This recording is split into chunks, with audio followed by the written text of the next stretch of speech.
मैं रविकांत पटेल।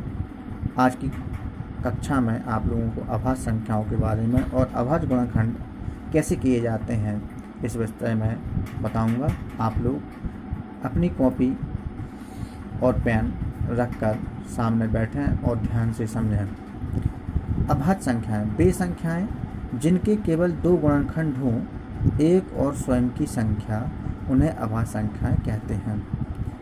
मैंने आपको बताया जिनके केवल दो गुणनखंड हो, एक और स्वयं की संख्या।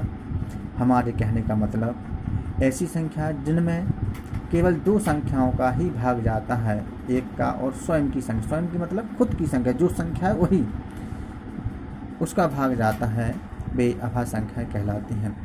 जैसे अभाज्य संख्या जैसे 2, 3, 5, 7, 11, 13, 17, 19, 23, इसके आगे भी 29, 31 आदि अभाज्य संख्या है। ये जो संख्याएं आप देख रहे हैं ना, इनके केवल दो ही गुणनखंड होते हैं। इन संख्याओं में सिर्फ दो संख्याओं का ही भाग जाता है, एक और स्वयं की संख्या का।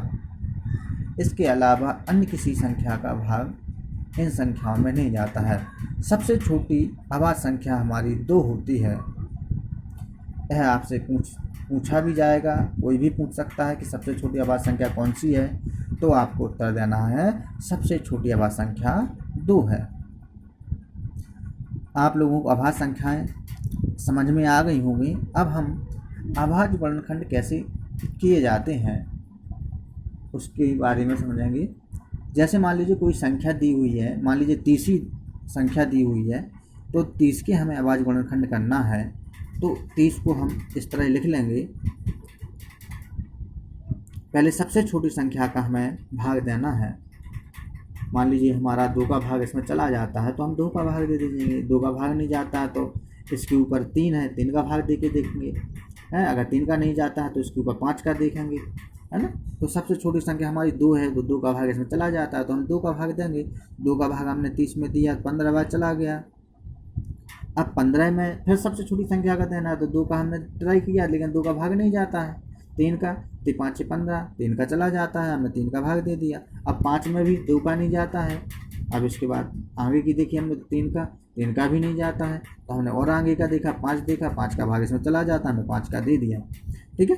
अब हमने यहाँ पे जब तक नीचे 1 नहीं आए तब तक हम करते जाएंगे। अब यहाँ देखिए क्या होगा, 30 बराबर हमने क्या लिख दिया।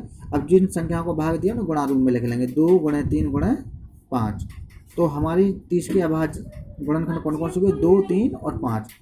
ये आप लोगों को अच्छे समझ में आ गया। अब AW में आप लोगों को अभाज्य गुणनखंड करके आना है। आप लोग यहाँ अपने वीडियो को रोककर या स्क्रीनशॉट लेकर इन संख्याओं को उतार लें और घर पर प्रयास करें। धन्यवाद।